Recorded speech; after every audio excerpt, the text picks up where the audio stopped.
வணக்கம்.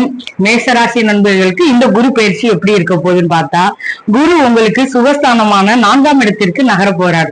4ஆம் இடத்துல போய் நம்ம குரு இருக்காரு.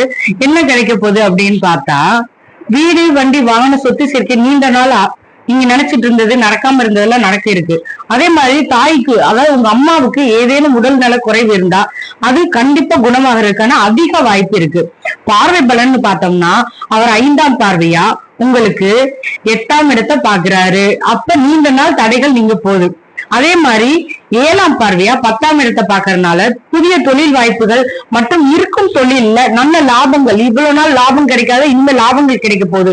அது மட்டும் இல்ல, 9ஆம் பார்வையா உங்களுக்கு 12ஆம் இடத்தை பாக்குறாரு. ரொம்ப நாள் தூக்கம் இல்லாதவங்களுக்கு நிம்மதியான தூக்கம் வரும்னு வச்சுக்கோங்களேன். அது மட்டும் இல்ல, அது விரை ஸ்தானமா இருந்துட்டு போகுது.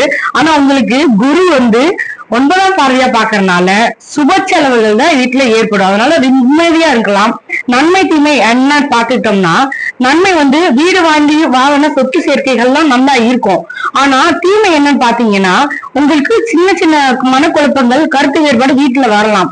ரொம்ப கோபம் வரும்போது நீங்க தான் கொஞ்சம் பொறுமையா போகணும். நம்ம வீட்டு ஆளுகளை விட நம்மளுக்கு தெரிஞ்சிச்சு, அதனால நீங்க கொஞ்சம் பொறுமையா போனா கண்டிப்பா இந்த குரு பயிற்சி உங்களுக்கு சிறப்பான குரு பயிற்சியா இருக்க போகுது. தொழில நல்ல லாபங்கள் கிடைக்க போகுது.